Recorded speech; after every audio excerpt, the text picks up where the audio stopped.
शिरकत की और हस्ब रिवायत और हमेशा की तरह आप लोगों की यहाँ पर मौजूदगी, ये सरों का समंदर इस बात का पैगाम देता है कि इंशाअल्लाह ताला 15 तारीख के दिन मजलिस इत्तेहादुल मुस्लिमीन के उम्मीदवार जिस वार्ड से इलेक्शन लड़ रहे हैं वहाँ पर इंशाअल्लाह एक तरफा वोट पतंग के निशान पर मजलिस इत्तेहादुल मुस्लिमीन को आप देंगे। मैं आप तमाम का शुक्रगुजार हूँ कि असेंबली इलेक्शन में सोलापुर की आवाम ने इत्तेहादुल मुस्लिमीन को 61,428 वोट देकर आपने ताकत बख्शी। हम इलेक्शन नहीं जीत सके, मगर एक बात आपके सामने रखना ज़रूरी समझता हूँ कि हम 61,000 वोट लिए, कामयाबी नहीं मिली, मगर हमारे हौसले पस्त नहीं है। आज भी मेरे दिल में जिद है कि मुझे सोलापुर से अपने एमएलए को कामयाब करना है और इंशाअल्लाह ताला दुनिया देखेगी कि जो शख्स जिसकी मंजिलें जो हासिल करना चाहता है अपनी ज़िंदगी में। मैंने अपने मरहूम वालिद से सुना कि कभी अक्लमंद मंजिलों को हासिल नहीं कर सकता, जो दीवाना होता है वो अपनी दीवानगी के आलम में अपने मंजिलों तक पहुंच जाता है। मजलिस इत्तेहादुल मुस्लिमीन मेरी ज़िंदगी है। मजलिस इत्तेहादुल मुस्लिमीन मेरी पहचान है। मजलिस इत्तेहादुल मुस्लिमीन के ज़रिए से अल्लाह ने मुझे सब कुछ दिया। अगर आज अल्लाह ने बोलने का सलीक़ा मुझे अता किया तो मजलिस इत्तेहादुल मुस्लिमीन की वजह से। अगर आज अल्लाह ने मुझे दुनिया में पहचान दी तो मजलिस इत्तेहादुल मुस्लिमीन की वजह से। अगर आज आप इस दीवाने को सुनने के लिए आते हैं तो इसमें मेरा कोई रोल नहीं, सिर्फ मेरे रब्बे कायनात का करम है और मेरी जमात मजलिस इत्तेहादुल मुस्लिमीन के तुफ़ैल की वजह से मैंने ये सब कुछ किया। मगर आपको यकीन दिला रहा हूँ कि मेरी ज़िद है इंशाअल्लाह ताला, और वहाँ पर हम मिलकर पूरी कोशिश करेंगे कि दोबारा 29 में जब असेंबली का इलेक्शन होगा, यहाँ से मजलिस का एमएलए हम मुंतखब करा कर ही चैन से बैठेंगे इंशाअल्लाह ताला। तो उस वक्त तक हमको और आपको मेहनत और जुस्तजू करना है। याद रखिए, आप और हम एक खून के खतरे से पैदा किए गए हैं और फिर वही खून के खतरे से पैदा होने के बाद हम इसी ज़मीन की खाक में चले जाने वाले हैं। मैं हमेशा अल्लाह से दुआ करता हूँ कि अल्लाह, जब तू मुझे बुला लेगा इस दुनिया से, जब लोग मुझे याद करेंगे तो कम से कम मेरी बुराइयां, मेरी कमज़ोरियां तो जो भी हैं वो मेरे रब को मालूम, मगर कोई ये ना कहे कि असदुद्दीन ओवैसी ने मिल्लत मज़लूमा के साथ धोखा किया। कोई ये ना कहे कि असदुद्दीन ओवैसी ने उन लोगों का साथ छोड़ दिया जो उसके साथ चलते थे। अजीज़ दोस्तों और बुज़ुर्गों, मजलिस का काम बड़ा कठिन काम होता है, ये आसान काम नहीं है। जो लोग इस पार्टी में काम कर रहे हैं, मैं उनको एक बार नहीं 100 बार सलाम करता हूं, क्योंकि दूसरी पार्टी में जो लोग काम करते हैं उनको लालच क्या होती कि मैं कैसे सत्ता की कुर्सी पे आकर बैठ जाऊं, मैं कैसे मंत्री बन जाऊं, मैं कैसे फला ओहदा हासिल कर लूं। भारत की सियासत में अगर कोई पार्टी बगैर मंत्री पद के, बगैर चेयरमैन पोस्ट के अगर कोई बेलौस तरीके से गरीबों के लिए काम कर रही है तो मजलिस इत्तेहादुल मुस्लिमीन है। आप देख लो, जितने लोग दूसरी पार्टी में हैं वो ये सौदा कर कर आते कि मुझे क्या पद मिलेगा, मुझे क्या मिलेगा। मेरे भाई, मैं हमेशा कहता हूं कि किसी शायर ने अच्छा कहा था कि हमारी फकीरी में शाही है जो बादशाहों के पास या उनके शाहों के पास शाही नहीं होगी। अल्लाह ने इस जमात पर बहुत बड़ा करम किया है। हिंदुस्तान, भारत के कोने कोने में आप चले जाइए, लोग मजलिस का नाम इज्जत और फख्र से लेते हैं। मैं अपनी बात कर रहा हूं, मुझे अल्लाह ने इज्जत से नवाजा तो यकीनन मेरे मरहूम वालिद की और मेरी माँ की दुआएं और अहले दिल की दुआएं इसमें शामिल हैं। और मजलिस इत्तेहादुल मुस्लिमीन की वजह से मुझे पहचान मिली है।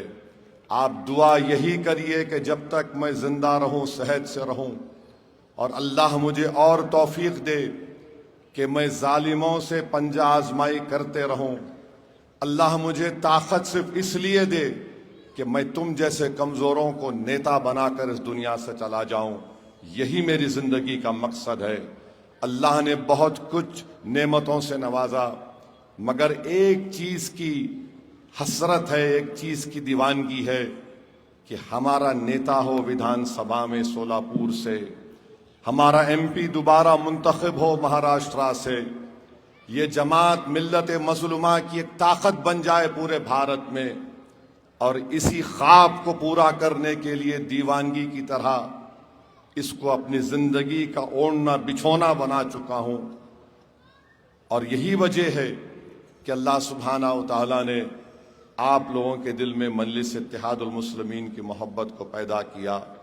मैं फिर से कह रहा हूं, तुमको असदुद्दीन ओवैसी से बड़ा लीडर बनना है, तुमको असदुद्दीन ओवैसी से काबिल लीडर बनना है। कल तुमको क़यादत को, उस बोझ को उठाना है। ये कांटों का ताज तुमको भी उठाना पड़ेगा। जो लोग आज इम्तियाज जलील के बारे में बकवास बोलते हैं या मजलिस के कायदीन के बारे में बकवास बोलते हैं, तुमको नहीं मालूम ये बोझ क्या होता है। रातों में उठकर परेशानी के आलम में सिर्फ अल्लाह को याद करके दुआ करना पड़ता है कि अल्लाह, इस सरजमीन पर तूने हमको जिम्मेदारी से सौंपा है।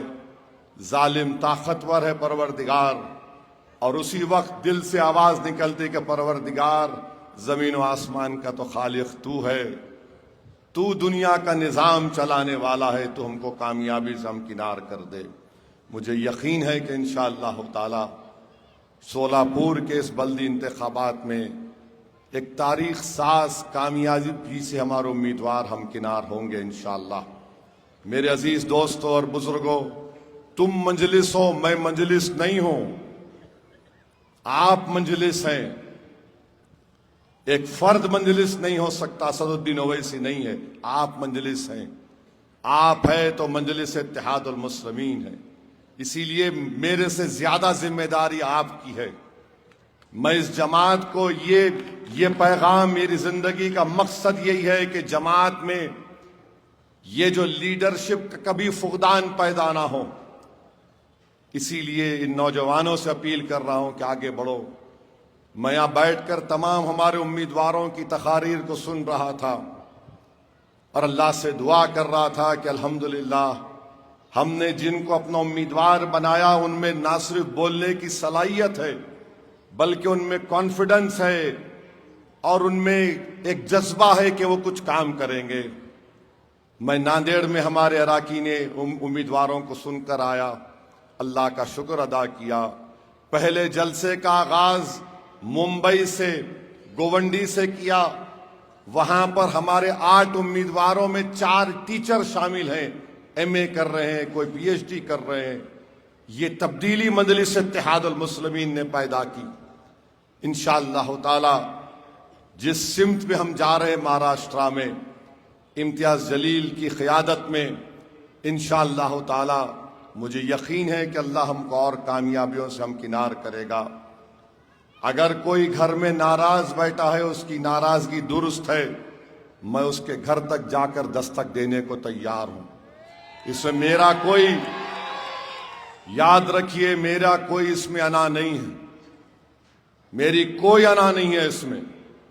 इसीलिए मैंने कहा कि अगर आप नाराज हैं और आपकी नाराजगी हक बजानिब है तो मुझे मेरा क्या जाता है, मैं बैठकर सुनने को तैयार हूं। मैं इंसान हूं।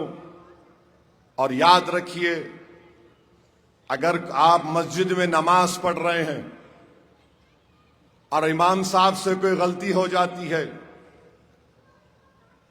तो मस्जिद की दीवार पर बैठने वाला लुकमा नहीं दे सकता, इमाम साहब आप सूरह फातिहा पढ़ना भूल गए। ना इमाम साहब पर वाजिब है कि दीवार पर बैठने वाले की बात सुने। जो जमात में होकर बोलता है सुभान अल्लाह, तो इमाम को याद आता है कोई गलती हो गई।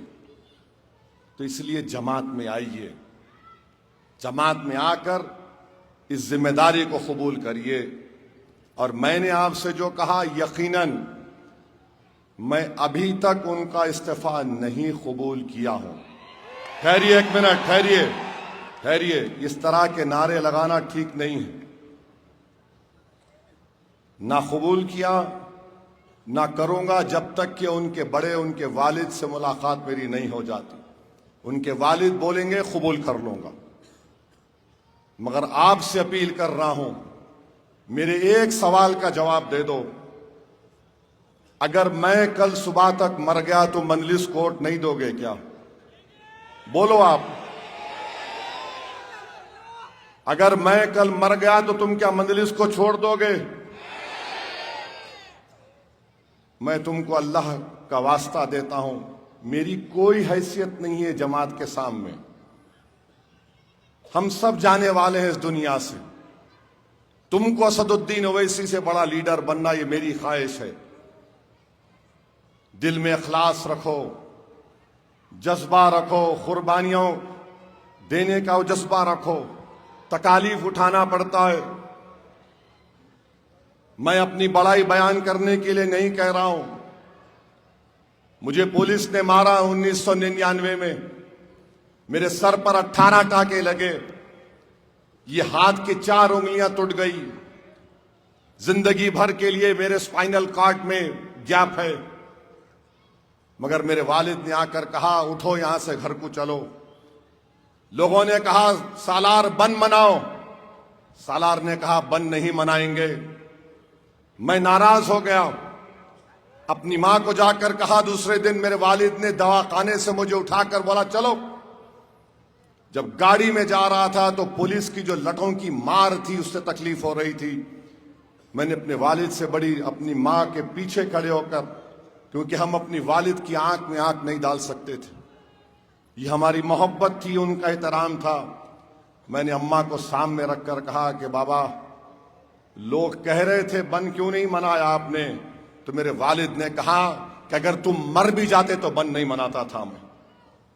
मैं तुमको पहले यह बोलकर टिकट दिया था कि रास्ता आसान नहीं है और मैं अपने बेटे के लिए मासूम मुसलमानों को मरते हुआ नहीं देख सकता। ये मेरी सोच है, इस तरह मुझे बनाया गया है। तो मेरे अजीज दोस्तों और बुजुर्गों, यह कठिन रास्ता है, आसान रास्ता नहीं है। बेनफ्स होकर काम करना पड़ता है और अजर मिलेगा इंशाअल्लाह ताला अल्लाह के पास, अगर दुनिया में नहीं मिला। क्योंकि हमारा मकसद क्या है कि गरीब और मजलूम की मदद करना, चाहे वो मुसलमान हो या ना हो। तो मेरे अजीज दोस्तों और बुजुर्गों, माफी चाहता हूं, थोड़ा आपको समझाने में लग गया। हमारे डाइस पर बैठे हुए लोग हैं अजहर हिंडकरी साहब, गाजी जहांगीरदार साहब, वाहिद बंडाला साहब, शौकत पठान, इलियास शेख, हाजी तौफीक हनूरी साहब, फिरदौस पटेल, नासिर मंगलेरी, हाफिज इमरान खान पठान, हारिस कुरैशी, नदीम डोंगर, अज्जुबाई शेख, सिराज शेख, अजहर जागीरदार, अनीसा मोगल, सचिन कोलते, जुबैर मिस्री, शोभा भाई, बाबा अडेवाले और शोएब चौधरी, खादर भागनगरी, सादिक निजाफ, सद्दाम नायकवाड़ी, मुबीर असोहिल पठान, आसिया शेख, इरफान शेख, मोहसिनीन मिंदरगी, अजहर कोरबू, बशीर बोन, इमरान हवलदार, ये तमाम जिम्मेदार है। अल्लाह इन सबको नेक बनाए और ताकि वो मजलिस की कामयाबी के लिए और मेहनत करें। मेरी आपसे अपील है कि 15 तारीख के दिन आप मजलिस के पूरे उम्मीदवारों को कामयाब करिए। अरे जो 790 वोट लिया उन्हें डर आ रहा? हाँ, 790 वोट लिया, तू अपने आप को बेच के तेरे एरिया में मैं आऊंगा जुम्मे की नमाज पढ़ने इंशाअल्लाह। याद रखो, तुम कमजोर लोगों को डराते। दिल्ली की पार्लियामेंट में 540 में अकेला खड़े होकर सबकी आंख में आंख डाल के बोलता हूं, तो आपकी जिम्मेदारी है कि जितने ये बांकड़े पहलवान हैं उनको चारों खाने चित करना। आप जो पहलवान है बोलना, तेरी पहलवानी पोलिंग के दिन नजर नहीं आएगी इंशाअल्लाह। और सुनो, जुए के कारोबार और हराम खाने वालों, तुम्हारे घर की खवातीन असदुद्दीन ओवैसी को वोट देने वाली है। तीसरी बात, पेट्रोल की कीमत क्या है शोलापुर में?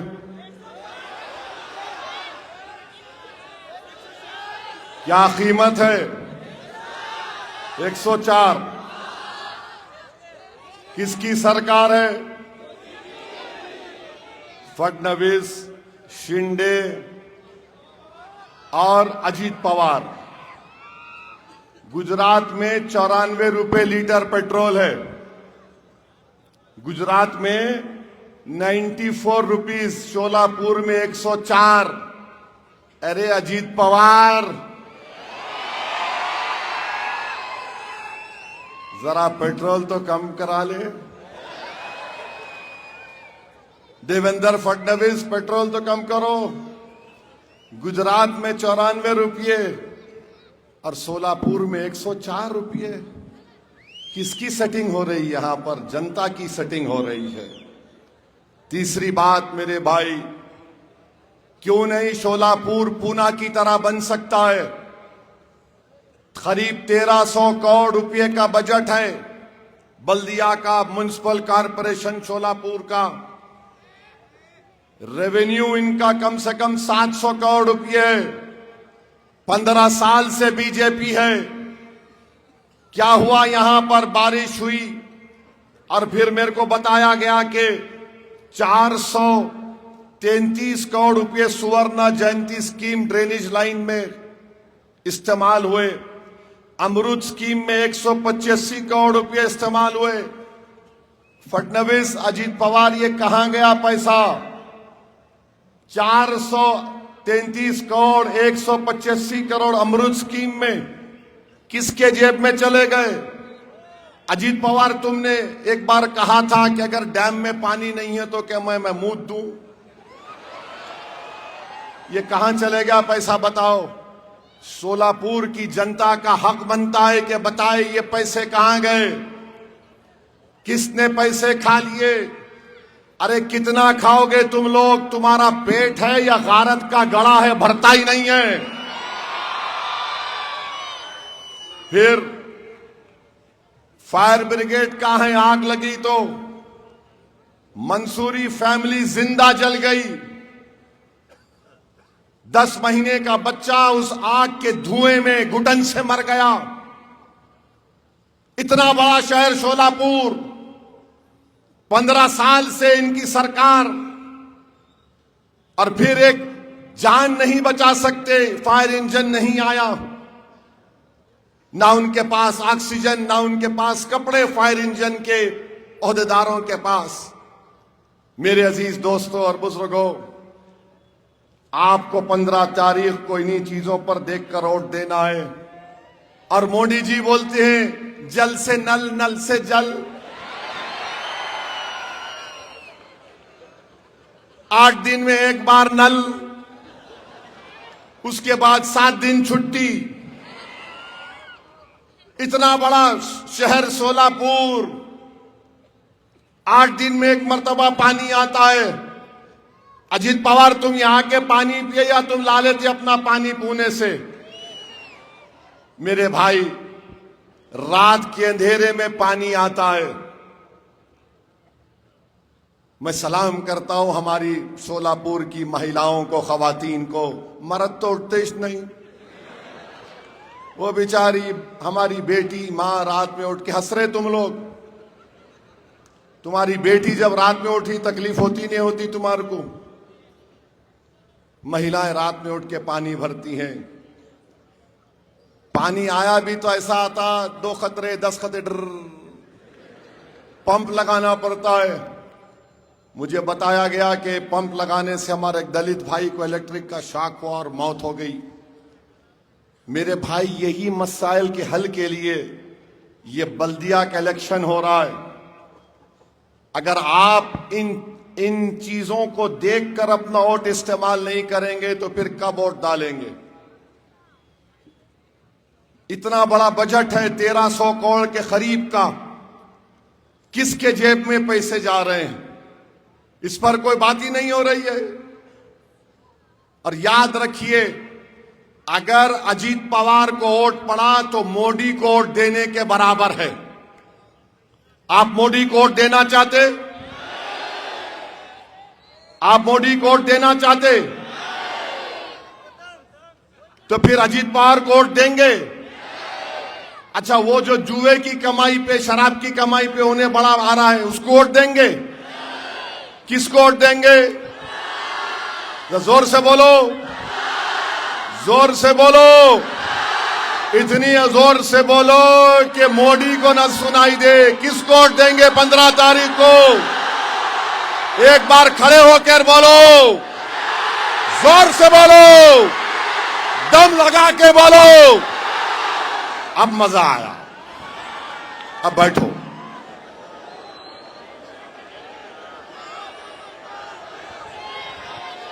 शेर आ गया, रहने दो, अब तुम्हारे को शेर बनना है अभी।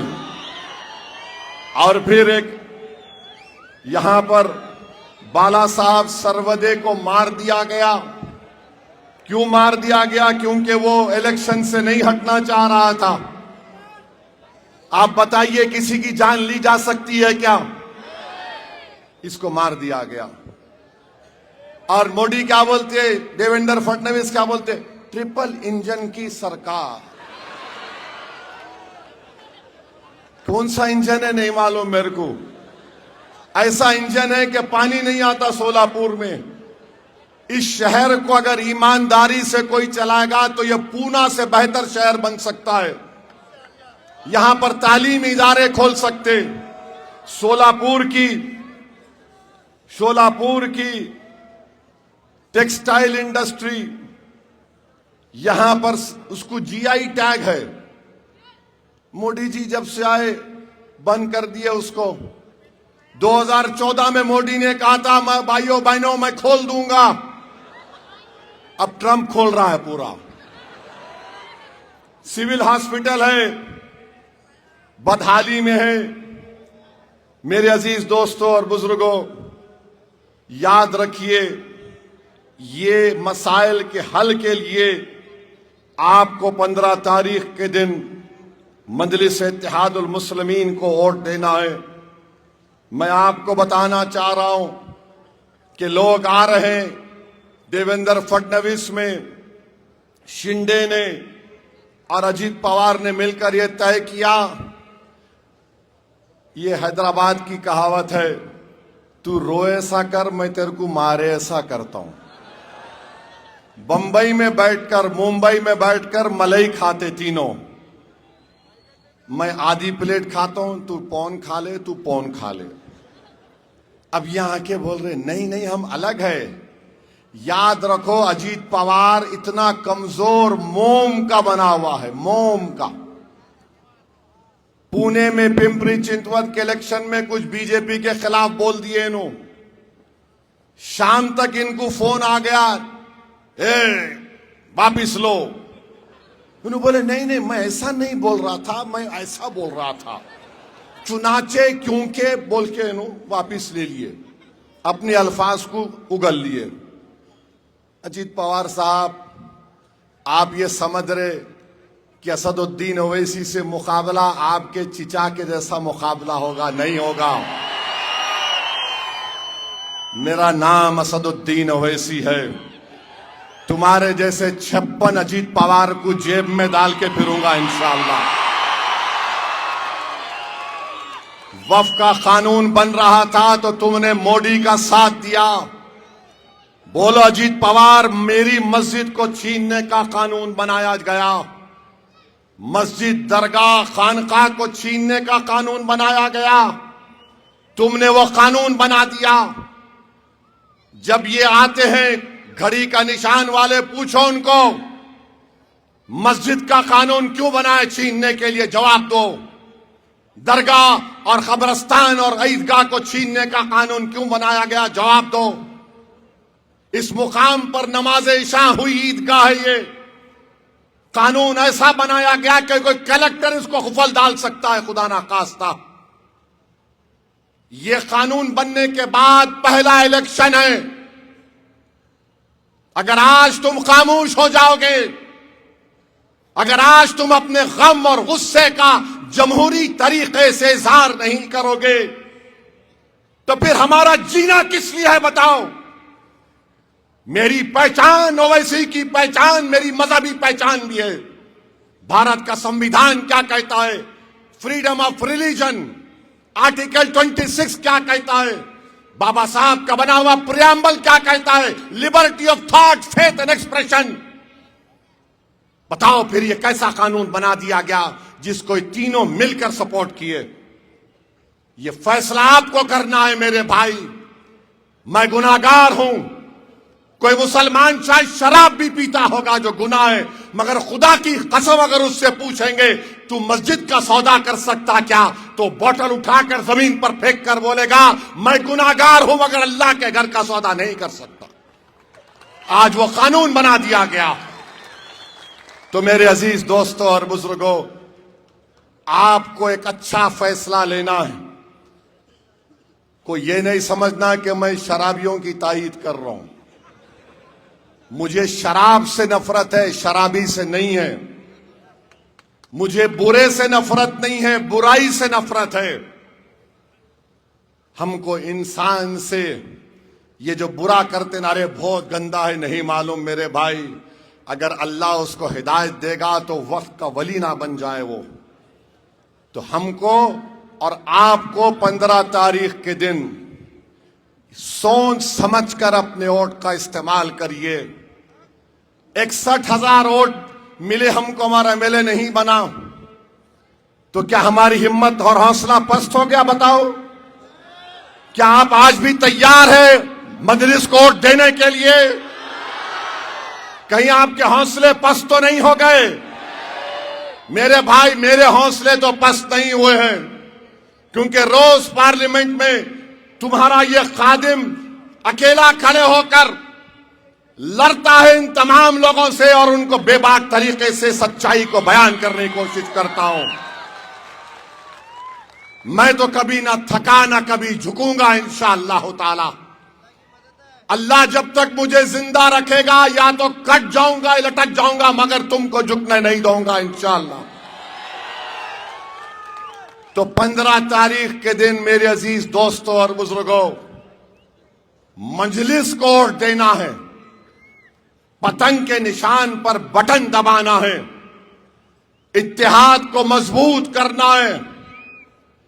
बीजेपी जब से इख्तिदार पर आई है मॉब लिंचिंग हो रही है।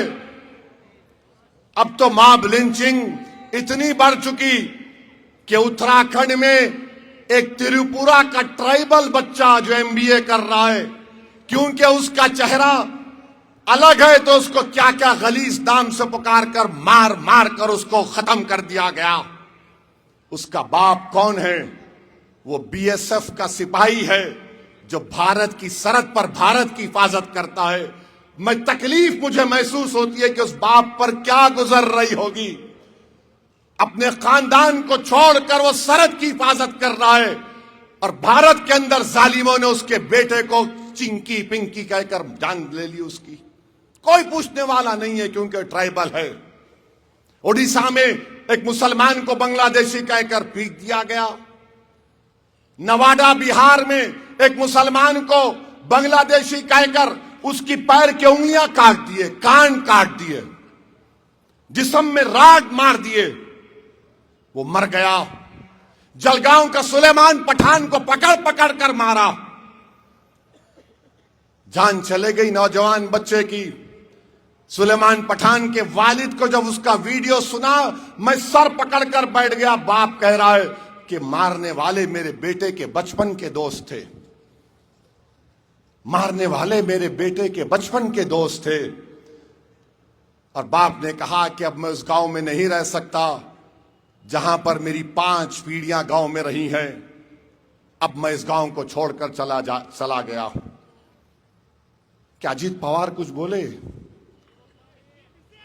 क्या कोई कुछ बोला? मेरे भाई क्या बोलते, कानून अपना काम करेगा। अरे तुम क्यों बैठे हैं कुर्सी पर? तुम कुछ तो बोल सकते थे ना। अरे क्यों कर रहे ये लोग? मुंबई में डी मार्ट एक मार्केट में अभी पड़ा, 2 दिन कल या कल का वाकया के हमारी बहन बुरखा में है, तो एक कस्टमर उसको देखकर हमारी बहन के तनकीद कर रहा है। उसका शौहर कह रहा है तू बाहर निकल, तेरा रेप करता हूं। क्या है ये? इस देश है ये? अरे सियासत करो मगर याद रखो, जो ख्वाब हमारे बुजुर्गों ने इस देश के लिए देखा था अंग्रेजों की गुलामी से छुड़ाने के बाद, अगर आप दलितों को, आदिवासियों को, मुसलमानों को इतना दबाएंगे तो फिर क्या होगा? इन इख्तिदार की कुर्सियों पर बैठने वालों को सोचना पड़ेगा। नहीं हम ये करेंगे, हम फुला करेंगे। अरे तुम कुछ भी नहीं कर सकते। तुम क्या कर सकते हम जानते हैं। तुमने मस्जिद छीनने का कानून बनाया। आपको मालूम, अगर सोलापुर में 100 साल पुरानी कोई दरगाह या खानका या मस्जिद है जो प्रोटेक्टेड मॉन्यूमेंट है आसार कदीमा ASI में, मोदी और अजीत पवार ने कानून बना दिया कि उसका मालिक वक्फ नहीं होगा, उसका मालिक आर्कियोलॉजिकल सर्वे ऑफ इंडिया होगा। कभी भी उस मस्जिद को, दरगाह को ताला लगा देंगे। और तुम देखना संभल की मस्जिद में क्या होगा। यह कानून बनाया जा रहा है और तुम ख्वाबे गफलत में हो। तुम हरकत का नाम नहीं लेना चाहते। कब उठोगे मेरे भाई? कब तक आपसी इख्तलाफात का तुम शिकार होगे बताओ? ये वक्त तुमको शीशा पिला हुई दीवार की तरह मुत्तहिद रहना है। और जब मौर्रिख तारीख लिखेगा 2014 से अब तक, तो मौर्रिख लिखेगा कि एक कौम थी जिसके जियालों ने, बुजुर्गों ने अपना सब कुछ लुटता हुआ देखा मगर झुके नहीं, लड़ते रहे अपने हक के लिए संविधान के मुताबिक। ये काम आपको करना है। मैं ये नहीं कह रहा हूं कि तुम तशद्दुद करो, खुदा ना खास्ता। मैं ये कह रहा हूं कि अपनी सियासी ताकत को मनवाओ, चाहे वो सरपंच हो, जिला परिषद हो, सोलापुर का इलेक्शन हो, विधानसभा हो, पार्लियामेंट का इलेक्शन हो। कब तक आप धोखे में रहेंगे कांग्रेस के? सेकुलरिज्म। भारत की पार्लियामेंट में वंदे मातरम के 100 साल के मुकम्मल होने की बहस सुनो। मैं तुमको गुजारिश करता हूं, नौजवानों, तुम बेकार की चीजें सेल फोन पे देखते, उस बहस में मेरी इस तकरीर सुनो 9 मिनट की। तुम सुनो कांग्रेस के लोगों ने क्या कहा, तुम सुनो अजीत पवार के एक MP ने क्या तकरीर की, शिंदे के MP ने क्या तकरीर की, बीजेपी के MP ने क्या तकरीर की, समाजवादी पार्टी के MP ने क्या तकरीर की। मुझे बताओ यहां पर जितने लोग हैं, तुम अल्लाह से हट के किसी की इबादत कर सकते? हाथ उठाकर बोलो, तुम अल्लाह की इबादत करते नहीं करते? आज वहां पर क्या बोला जा रहा था? जब हमारी बारी आई तो सब बैठे थे। बीजेपी के MP हैं, मुझे अच्छी तरह जानते, मेरे को आके बोले ओवैसी मैं तुम्हारी बात सुनने को बेचैन हूं। मैंने कहा मैं भी बेचैन हूं बोलने के लिए। मैं इन तमाम पर भारी पड़ूंगा और बताऊंगा संविधान के जरिए के तमाम भारत की जनता को झूठ बोल रहे हैं। भारत का संविधान शुरू होता है वी द पीपल के नाम से। ये बाबा साहेब अंबेडकर ने लिखा। भारत का संविधान अपने प्रियम्बल में लिखता है liberty of thought, expression, belief, faith and worship. मैंने पार्लियामेंट में खड़े होकर कहा कि जब 24 जनवरी 1950 को पार्लियामेंट में हम संविधान दे रहे थे तो उसमें एक मेंबर ऑफ पार्लियामेंट उस वक्त थे जिन्होंने कहा था कि वंदे मातरम से शुरू करो। वोट हुआ, हार गए। किसी ने कहा खुदा भगवान के नाम से शुरू करो, वोट हुआ, हार गए। मैंने कहा आर्टिकल 25 किस लिए है? फ्रीडम ऑफ रिलीजन है। मैंने उनसे कहा कि अगर आप इस देश को ये कह रहे हैं कि खुदा है तो फिर अल्लामा फजल खैराबादी को आप क्या कहेंगे जिन्होंने काला पानी की सजा इसलिए काटी क्योंकि जिहाद का फतवा अंग्रेजों के खिलाफ दिया था? आप क्या बोलेंगे महमूदुल हसन और हुसैन अहमद मदनी को? तुम क्या बोलोगे हसरत वहानी को जो इनकलाब जिंदाबाद का नारा लगाया? तुम क्या बोलोगे जौहर बरादरान को? तुम क्या बोलोगे टीपू सुल्तान को जिसके हाथ में तलवार थी, खून गर्म था मगर अंग्रेजों के सामने झुका नहीं? तुम क्या बोलोगे उन लोगों को? इसी महाराष्ट्र के यूसुफ मेहर अली थे मुंबई के, गांधी से कहा कि गांधी जी अंग्रेजों के खिलाफ नारा दो, quit India, Simon go back. तुम क्या बोलोगे इन लोगों को? ये आज भी मेरा सवाल है। बीजेपी वाले पुकार के बोले देश में रहना है तो बोलना पड़ेगा। तो मैंने कहा सुनो, मैं अपनी मां की कोख में अल्लाह की वजह से पैदा हुआ हूं, मगर मेरी मां मेरी दुनिया की सबसे कीमती चीज है मेरे लिए, मगर मेरी मां मेरे लिए अल्लाह नहीं है। मेरा अल्लाह जमीन और आसमान का खालिक है। मैंने कहा कुरान में अल्लाह कह दिया इय्याका नाबुदु व इय्याका नस्तईन। एक मुस्लिम एमपी में हिम्मत क्यों नहीं पैदा हुई? बोलो। मेरा जुर्म सिर्फ यही है कि मैंने सच्चाई को बयान किया, इसलिए ये सब हमारे दुश्मन हैं। ये नहीं चाहते कि कोई तुम्हारी सच्चाई को बयान कर सके। मेरे अजीज दोस्तों और बुजुर्गों, सोलापुर, महाराष्ट्र और औरंगाबाद की मेरी आवाम, याद रखो तुमको ये सच्चाई को बयान करना है। बहुत वक्त गुजर गया, 70-75 साल हो गए। अब हम डिप्लोमेसी की जबान में नहीं बात करेंगे। अब हम बात करेंगे तो सच बात करेंगे। कड़वी नजर आएगी इनको, मगर बोलना पड़ेगा। देश से मोहब्बत अगर हमको है तो किसको होगी बताओ? हम जिंदा पैदा हुए तो इसी जमीन पर, हम अल्लाह के बारगाह में सजदा करते, इसी अपनी पेशानी को इसी जमीन पर लगाते। हम मरते हैं तो इसी जमीन के अंदर चले जाते हैं। ये भारत के कब्रिस्तान नहीं है, ये हमारे वफादारियों की निशानियां हैं। मेरे अजीज दोस्तों और बुजुर्गों, नौजवानों, ये लड़ाई तुम्हारी है, मेरी नहीं है। नहीं मालूम कि कब हम और आप चले जाएंगे, मगर नौजवानों मुस्तकबिल तुम्हारा है।